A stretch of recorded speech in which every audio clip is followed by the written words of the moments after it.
પાલીતાણા તાલુકાના પીપળી નંબર 2 ગામે વાડી વિસ્તારમાં બનેલું નાળું થોડા સમયમાં તૂટી ગયું છે। પાલીતાણા તાલુકાના પીપળી નંબર 2 ગામે વાડી વિસ્તારમાં બનેલું નાળું થોડા જ સમયમાં તૂટી ગયું।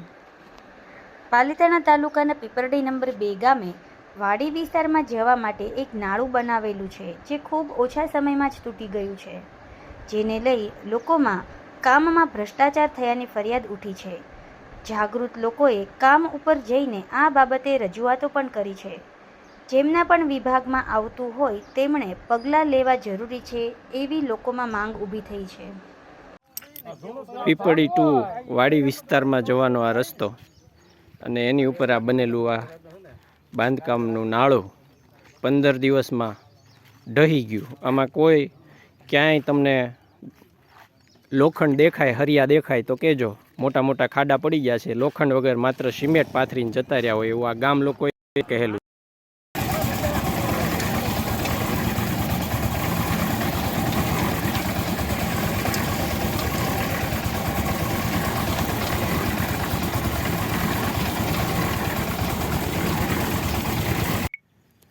આપણે આ જોઈ રહ્યા છીએ આ વિકાસ મોડલ, ગુજરાતનું જે મોડલ છે એમાં જે ભ્રષ્ટાચાર અત્યારે ફૂલો ફાલ્યો છે।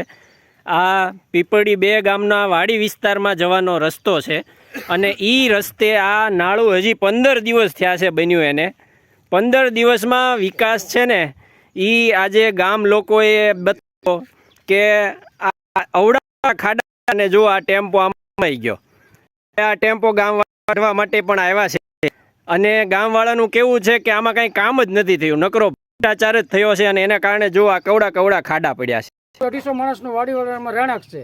હવે અમારે કોઈ દવાખાનામાં હોય કે વાડી વિસ્તારમાં જવું હોય એક તો લાગે હોય અને આવું ના થઈ ગયું છે, છતાંય અમારે ભોગવ્યું છે। પહેલા 15 વર્ષ અરજી આપી છે નાળાની, અત્યારે આવું બન્યું છે તો એમાં નથી। એટલે ગામવાળાનું કેવું છે કે અહીંથી 200-250 લોકો વાડી વિસ્તારમાં જે બધા રહે છે તો એક માત્ર રસ્તે ચાલવાનો અને માત્ર 15 દિવસમાં જો આવું થતું તો આ નબળું કામ હશે। ગામવાળા બધા જ અહીંયા ભેગા થયા છે આ રજૂઆત કરવા માટે। હવે કેન્દ્રીય બેરી સરકાર, ભ્રષ્ટ કપટી સરકાર જો સમજે, લોકોની વેદના છે એને જો સમજે તો આ 10 લાખનું તમે જુઓ કેવું કામ થયું છે। હવે આ કાલે રાતે રિપેર કરવા આવ્યા હતા, રાતે લગભગ 1 થી 1.5 વાગે અમે વાડીવાળા 200 જણા ભેગા થઈએ અને રિપેર કરવા દીધું નથી।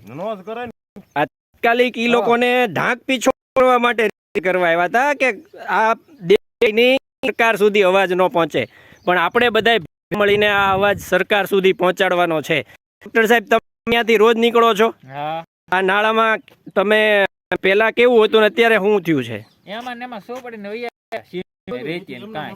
જે જૂનું સાઈડ જે બનેલું હતું